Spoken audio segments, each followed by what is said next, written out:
checkers out. Well, shit, it's just one big machine. Yeah.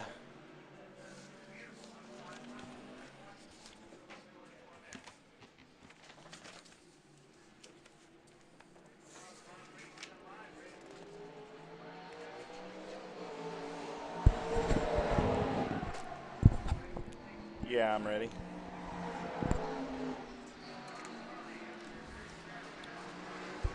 Well, ladies and gentlemen, welcome back to the Trans Am SpeedFest at WeatherTech Raceway Laguna Seca, and we are about to have a great show. My favorite group here this weekend, almost any vintage racing fan's favorite group, is the historic Trans Am. These cars, we're looking down the grill of one right. These cars had to have raced in the Trans Am series back in the day. This is the number 15, Patrick Byrne. We were talking about this car today during the Trans Am race. This car was raced, there's Patrick Byrne there, who is actually a pro Ferrari racer, driver, and instructor. But this car was raced by the first African American, I believe his name was Bob West, in GT racing, and he actually wrote Jackson 5 songs. And there's Craig Conley, the number 25, Boss 302. You can see the SCCA Trans Am Championship. Look at these power 70s. There's Tony Pirelli right there, the owner of SVRA and the Trans Am series presented by Pirelli, going through the grid, thanking everybody for coming out.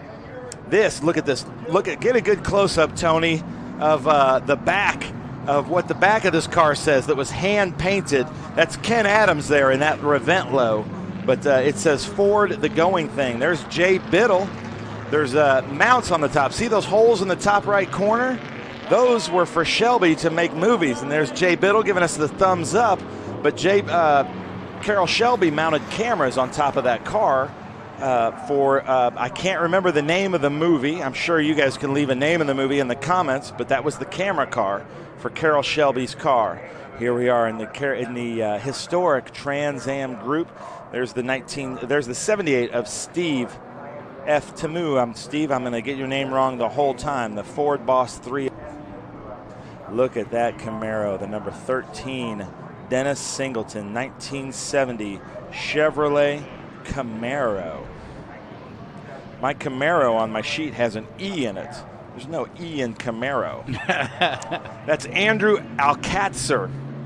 FT movie. 1969 Ford Mustang Boss 302. This thing has a ton of Ford history. Look at Andrew Alcatzer there. Give it a thumbs up, pumping it up. The owner there of Russo and Steel Auction Company, showing us how it's done. Now look at the patina on this beautiful Bob Estes Mercury Cougar.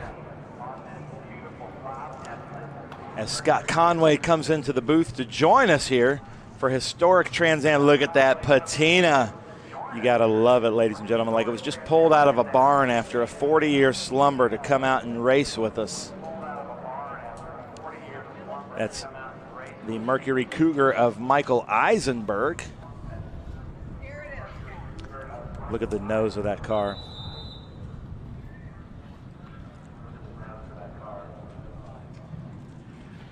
Great shots, Tony. You can see all the rock chips. It's like it just came off of the racetrack from the Trans Am series back 40, 50 years ago. There's the 13 AS of Dennis Singleton. Let me see. No, that's Ryan Turi. I'm sorry about that. That's the 67 Ford Mustang, the white. Nick DeVitas. There he is in the Ford Mustang, 1968.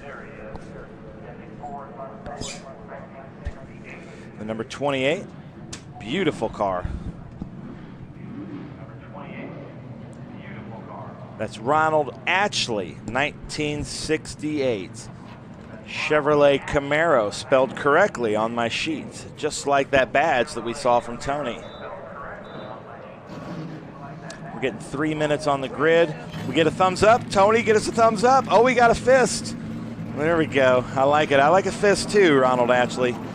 And then in 1968, 67, Gordon Johnson, I don't see him. And then there's the 23 of Bill Godwin. Oh, look at that, right up the pipes, just like the movie Grand Prix. Let's see if we get a thumbs up. Come on, give us a thumbs up. Bill Godwin, come on, Bill Godwin, give us a thumbs up or else it's a bad omen. Look at that, the bow tie on the surfboard of the Chevy Camaro.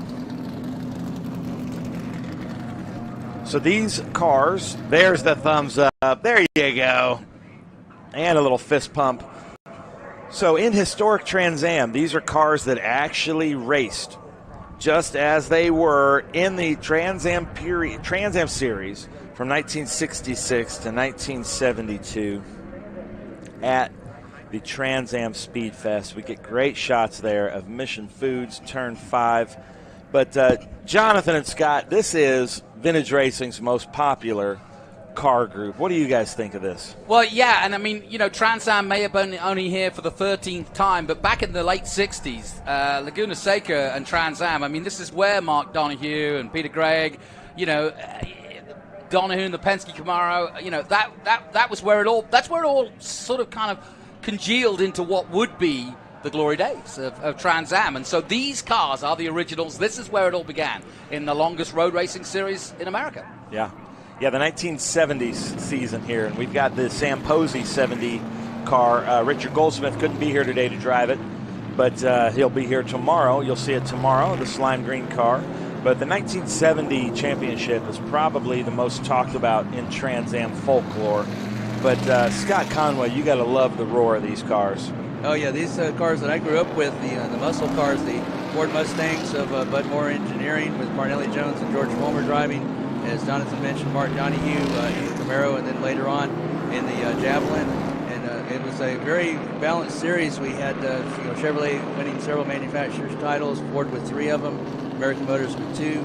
Most of these races were not measured in laps back in the day. They were measured in hours. And I believe it was the 1968 season that the 12 hours of Sebring and the 24 hours of Daytona were actually part of the Trans Am season. These historic Trans Am cars raced for 24 hours. And in fact, Bob Tuyas, who was one of the co-drivers there, they actually held the record for the highest placing American car before the introduction of IMSA.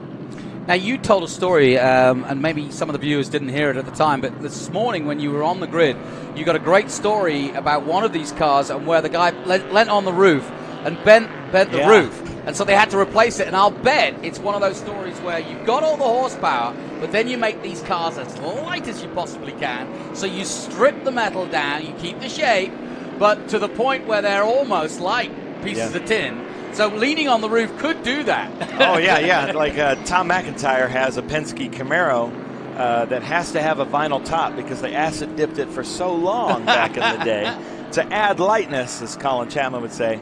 But yeah, the vinyl top had to be on there because there were actually waves in it. And in the Sam Posey car, one of the tech inspectors leaned up against it, and it like crumpled like aluminum foil, and they made him put on a new roof. So they had to cut the roof and go find a new roof and put it on there. Would they collapse if they hit the curbs? Yeah, I don't think they were concerned about that. Yeah, the frames were stout enough. Yeah, they actually went down to a Dodge dealership after talking to the Dodge factory, and that's where they cut the roof off of a car that was in the showroom and put it on that because the dimpled roof would not pass tech inspection. That's great. So beautiful cars here. Now, one thing I want you to pay attention to, and to all of my TA2 competitors in the current Trans Am series presented by Pirelli, there is no better group at starting a race than historic Trans Am. They all line up. They come up to the green flag slow. It's usually a late green flag, and they hit the loud pedal at the same time, making for the greatest roar in motorsports. Trans Am 2 competitors, if you're paying attention, this is how you do a start to a race. I hope we can start getting our current Trans Am competitors. Look at how slow they're going, 2x2, in formation. HTA just has it going on. No question. If you squint your eyes and give a little bit of fuzziness to it, it'll be like a 70s TV screen, and away we go. Imagine being in California in the 70s. I mean, wow, what a weekend to be here. Yeah, we had a couple, unfortunately, of our competitors that can't be here because they had shipping problems with pistons for their motors. One of them was Bill Auckland, who kind of oversees the historic Trans Am series. Another one of those was Ken Epsman, who usually has one of the AMC Javelins here. And unfortunately, they couldn't be available for this particular race. Look at Ben, that. we're getting ready for the start here. Yeah, late. Oh, we had an early green. I don't like the early green, but here they go, 2x2. Look at that. Jonathan, what do you think as they come into Optima? Well, they're side by side going into the Optima batteries and ready curve. Usually the inside line should have it, but not necessarily in this particular fight. Yep. Oh, Craig Conley. Yep. Taking Patrick Byrne. Craig Conley in the Boss 302. Now he has the advantage because he's got a right turn coming up here into turn 3. Patrick Byrne, 1967, 15 of 26 Shelby Mustangs created either for FIA competition or for competition here in the Trans Am series. And then look at that group coming through the bridge there. That was one of the independent Ford Mustangs. It was used partially for the development of the Boss 302 engine, which is what the car that is chasing it is, in Craig Conley's car. Field's starting to spread out, but there's a great battle here in the midfield that goes from about, third, fourth place all the way back to the back of the field. Nick DeVitas is moving up the field, the 1968 Ford Mustang Trans Am. And it just astounds me, Ben and Jonathan, these are the original cars. They're irreplaceable, and here they are out racing them and racing them hard. They're racing clean, but they're racing very hard, and there's a lot of pride in who wins these historic Trans Am races. Yeah, I'd dread to think what they would actually sell down in Pebble Beach, at the auction, if they were to sell en masse. Well, as soon as they created this historic Trans Am field, the prices skyrocketed because you can come out and race, you can have a lot of fun. It's a great group of men and women that race with us in historic Trans Am. And who wouldn't want to race cars like this at the beautiful, iconic tracks, which they do, and it's very good, respectful racing. And so therefore, if you get a car that races in Trans Am, you can qualify to race in historic Trans Am. And what a great experience, what a great life you're leading.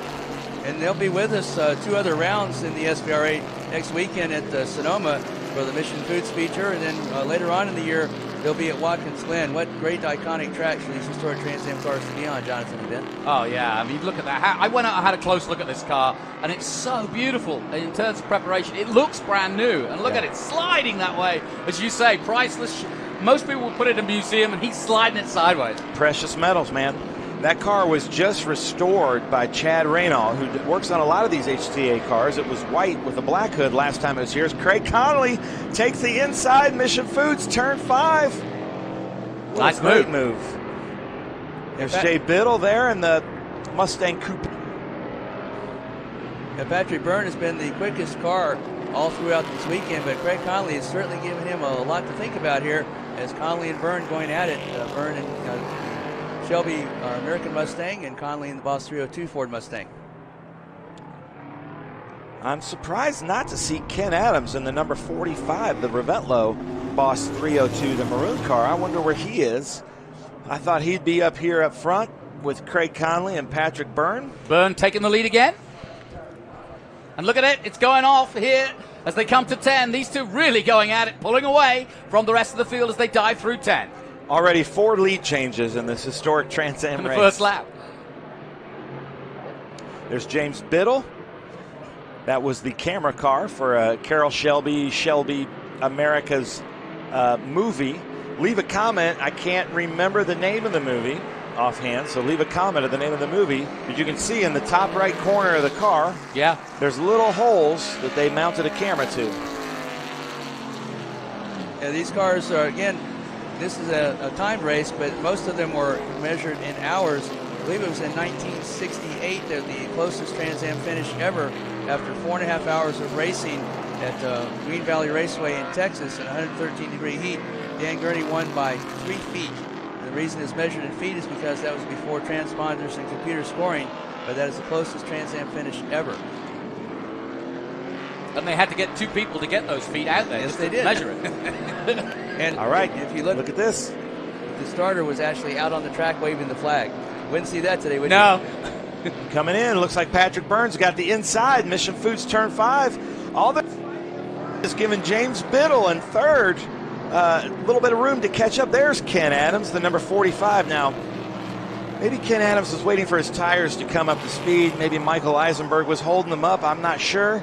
He's racing there in that Cougar, but look for Ken Adams to come up front. Wasn't expecting him to be that far back. Come on, Ken. And Michael Eisenberg in that Mercury Cougar, that's not one of the factory Mercury Cougars, but it was used to help Lincoln Mercury to second in the championship. They lost that championship by 2 points, the closest championship there was with the manufacturers.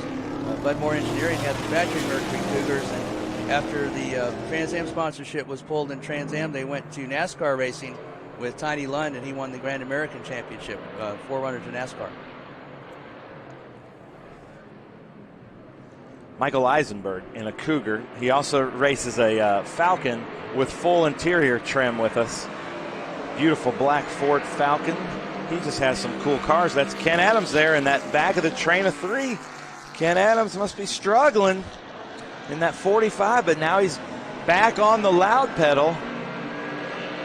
Yeah, we got, almost 3 distinctive battles. We've got this battle this is the second group. We've got the battle of 3 at the front, then this 3, and then we've got a 4-way battle just behind them. Yeah. Look at that side-by-side racing being into those turns. It's crazy. I love the lines of those Boss 302s, but man, stay tuned, ladies and gentlemen, because the finishes of historic Trans Am races are always crazy. Some of the closest finishes you will ever see. Yeah, you said it last year, Ben, in one of our commentaries, that everybody should wear white gloves or fluorescent yellow gloves, because these cars, you really do see the hands working, the power being put to the ground, and then the hands having to literally muscle them back into shape and back into line, and it really is a lot more physical. If you had an onboard now like we do in some of the Trans Am modern cars, you'd really see how they fight these cars. Yeah, and I got to give it up for the men and women. There aren't any women in this race, but there will be next weekend. Linda's coming out with us. But these cars are very difficult to drive. The technology, they're not like our Group 6 American muscle cars. These are absolutely terrible brakes. These are 55-year-old technology brake pads that they have to do. And they go through painstaking care and spend a ton of time and money to make sure they're running the cars just as they were. These cars could run a lot easier, a lot faster, but they want to run them just as Parnelli Jones and George Fulmer would have run them back in the day. So who would make the calibers today? You know, I don't know. I have to ask. That's a good question. I'm going to ask Chad Reynal that. We had another pass for the lead as they come through here, and Ken Adams is coming through. I'm going to find that out, but I'm sure there's manufacturers out there that are still making them, or maybe there's OEM right from the field. Look at that. Oh, yeah, Turi, get at it. Get it gone. I love it. Who says they're not racing? No, these guys are racing, and they're racing side by side. That's Ryan Turi there in the number 13. Ken Adams coming up the inside in that Optima Batteries turn 2. Michael Eisenberg behind in the Mercury Cougar. Here's 3 different iterations of really the Ford Mustang. The Cougar and the Mustang are brother-sister cars, but there's the fastback 302, and then Turi takes it back from Ken Adams, a little over-under. Nice work. Yeah, we'd like to send out our wishes, Jonathan, to Ben and Bill Auckland. He's at home sick in Holland, Michigan. He was supposed to be out here but couldn't make it. Talking to him on the preview of this event, he says that a lot of these parts are actually hand manufactured. You can't go and get them from any OEM manufacturer. You can't go and actually purchase them from any particular dealer, whether it be vintage or new. You actually have to hand machine these parts, and they are painstakingly, as you say, Ben, lovingly cared for. Yeah. Well, that was some great action from Ryan Turi there. Yeah. And there's Dennis Singleton there in that orange Camaro. Look at the shots there. That is cool. And a lot of people don't know this, but the Trans Am series was the inspiration for the Pontiac Trans Am. Yeah. And for years and years, until Pontiac went out, left us, I'll say. That was one of the biggest line items on the SCCA's budget, was the royalties they got from Pontiac for naming it Trans Am, as they go side by side there. At through Rainey, love it. Singleton. In that 1970 that Chevy Camaro. I'll bet that was a court battle almost when they did it. Yeah, Yeah. I mean, money changed hands, I'm sure. Well, actually, Jonathan Bishop, who was instrumental in forming the Trans Am Championship, when it first started, he had the foresight to copyright the name Trans Am. Yep. So when Pontiac decided to use that, they had to pay a royalty. I believe it was $5 per car, up to a certain amount. Then speaking of the Chevrolet Camaro, a lot of people don't know that the first points that were ever scored for Chevrolet in Trans Am was not a Camaro. It was actually a Corvair. It was driven by Donna Mae Mims, who was a very good SCCA club racer, and the Camaro was not ready yet. They had not developed the Camaro engine for that. They did next year, but the first points, and they finished on the very end of the points. I think they had 1 point or 2, I forget which, but it was the Chevrolet Corvair, not the Chevrolet Camaro, scoring the first points for Chevrolet in Trans Am racing. Man, I got you in my trivia team now. That's amazing, though, that a Corvair could even finish a Trans Am race. Ooh, ouch. Well, actually, and they were reliable. They weren't the fastest car, but they were reliable, and they outpaced a lot of the cars that fell out of the championship as the race went along. Again, these were long races. You think our 100-mile races are long. That was nothing compared to some of these races back in the day. They had one season where the shortest race was, I believe, 188 miles. That was at Lime Rock Park, as you probably not find that. And that, yeah, I was about to say, and that amount of turns, because that's a tiny track. I mean, you'd be dizzy. You get dizzy, yeah, exactly. That's Steve F. Temu. I'm sorry, Steve, I don't know how to pronounce your last name. I'm going to go find you in that beautiful Ford Boss 302. There's Ken Adams. I go with F. Tamayu. No, that's not Ken Adams. That's Drew Alcatzer coming through. Look at this, side by side through the corkscrew. You know, we were talking about the history, the value, the pedigree, the provenance of these cars, and they're out there racing right through, side by side through the corkscrew. And Ben and John, these cars are difficult enough to drive, but that transmission, that's not one of these synchronized transmissions that you find in everyday cars. This car, push it, you have to almost brutally push the car into gear, and you're doing that all the while you're sliding through a turn and trying to keep that car under you. So these are great drivers out here, and you cannot see on the outside the amount of work and the amount of effort that's going into those cars, as you said, Ben. I think we should run a race for our young FR and F4 guys in these cars and teach them how to actually drive. Most of them don't know how to drive a stick. I know. I don't know that we have that much time, Jonathan. No. Fair point. We might have a lot of cars out there in the gravel traps, but yeah, it would be a great training ground for them. They'd have a ball of fun because, again, these cars slide around a lot, even more so than the present-day TA2 cars. These tires that are on these cars are a spec tire. That's about the only thing that is not original on these historic Trans Am cars, and the only reason it's a spec tire is because you have a lot of different years and a lot of different provenances and ranges of cars here, and they wanted to try and kind of equalize, and the way they could do that was be on a spec tire, but everything else on that car is purely original and irreplaceable. Well, we've got a cracking race going on here. Look at the front two now, and here comes Turi again, going side by side as we go back to the final turn. Here they are. This is for 1, 2, 3. Craig Conley in the green car. Patrick Byrne to his left, our right. And then that's James Biddle right behind him. Mustang, Mustang, Mustang. You know, Jim Farley's out there watching this, loving this. It's Ford, Ford, Ford as they come through. This truly is the Pony Wars. I love it. Yeah, Ford won the first 2 manufacturers' titles and won the first official drivers' championship that was awarded back in 1971 by George Fulmer. They are not giving each other room. Look at that, going all the way out to the edge of the... Conley now has the inside line on Patrick Byrne. Patrick Byrne tries to close the door, but Craig Conley doesn't allow it. Patrick has the go here as they come into Mission Foods Turn 5. James Biddle's going to try to duck behind that coupe, the Shelby of Patrick Byrne. Now he's behind Craig Conley. This is a close race coming here. 4 minutes left. And that's usually what it boils down to. Jonathan, I remember the first historic Trans Am race that we did together at Sebring, and it was a 3-wide battle coming down the back straight at Sebring, and they crossed the line virtually in fighter formation. I know, it was absolutely an amazing race, and you're right, we've been saying it all along, these guys really do race at close quarters, no holding back. And don't count out there in third place, James Biddle. He won last year with us at the Sonoma SpeedTour. And that's where we'll be next weekend, where these cars will be joining us, and look very much forward to having some of the other cars that couldn't quite get here, as well as Tommy Dreese's Chaparral. I know he wanted to be out there, but couldn't quite get the car prepared in time. Well, we saw that Chaparral. Did he run that last year? Yeah, he won here last year. That's right. Vic Elford, yeah. May he rest in peace. Ronald Atchley there in that 68 Chevrolet Camaro, the number 25. So we look down at our paddock, and here it is. So that is the race. Oh, white flag is out. And the leaders are still side by side. I took a nick out the window there, just stuck my head out. And the leaders are side by side going into that first corner, onto the final lap. And while this group comes through the corkscrew, there's a real battle on at the front. Yeah. Oh, we got to go to the front, guys. Come on now.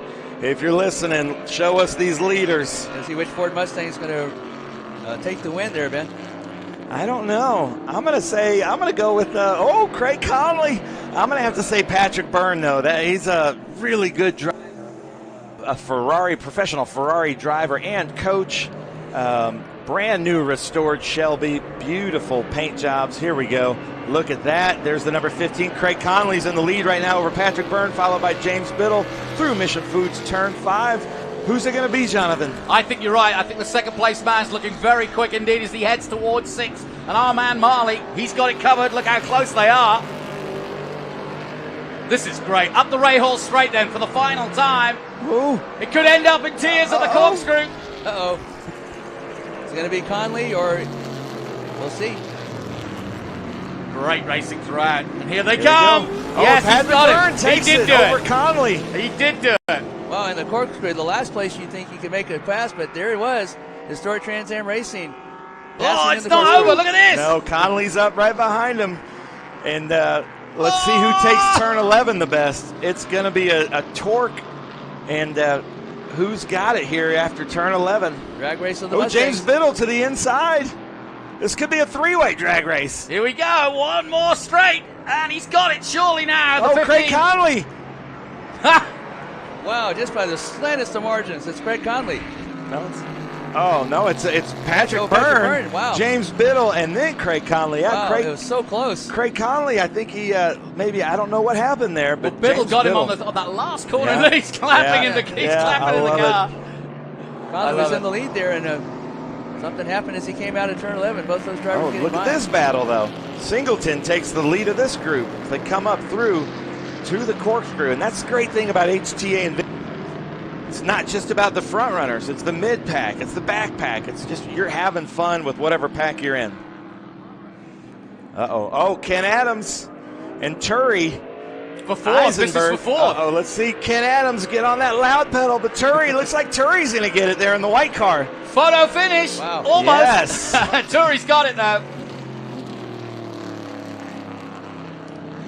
What a great transition this will be from historic Trans Am into the present day Trans Am 2. I know. What a rolling history here of Trans Am racing. Great to see WeatherTech Raceway Laguna Seca. Absolutely fantastic coverage and lovely stuff. Here comes the other 13. That's Singleton. Yeah, it's just straddling those curves, trying to make it as smooth as possible.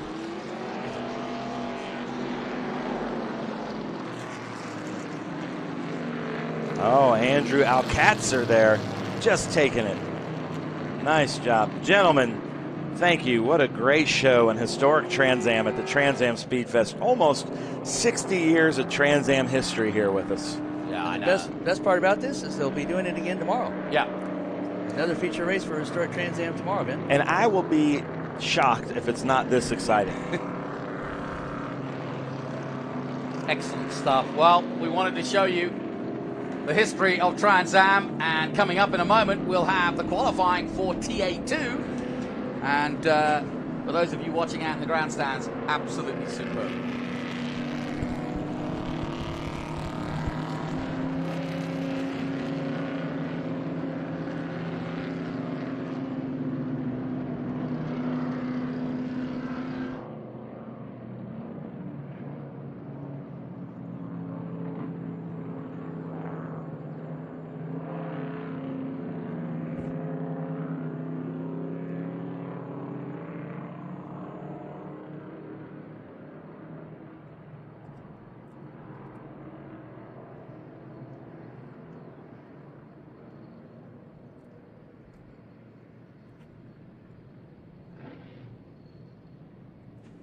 Well, that concludes our coverage here at Laguna Seca, and it has been an absolutely glorious day here on the Monterey Peninsula.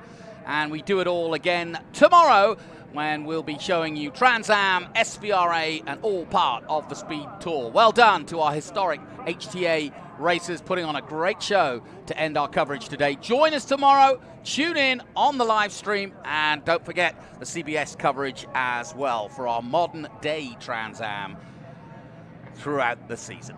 My name is Jonathan Green. Thanks for tuning in. My thanks to Ben Sissel and to Scott Conway and to our entire Greenlight crew. We'll be back tomorrow to bring out all the action once again.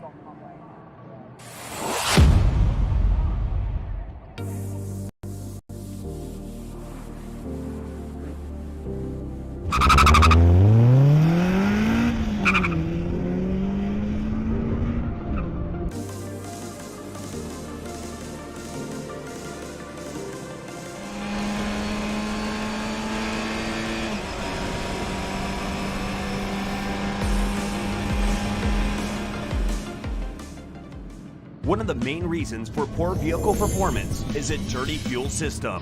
It can cause decreased fuel economy and actually do harm to your engine over time. By adding Lucas fuel treatment to your vehicle, it cleans and lubricates the entire fuel system, pump, carburetors, fuel injectors, and valves as you drive. It also improves your vehicle's performance. It's a non-solvent product designed to protect both gasoline and diesel engines. Lucas fuel treatment. It works.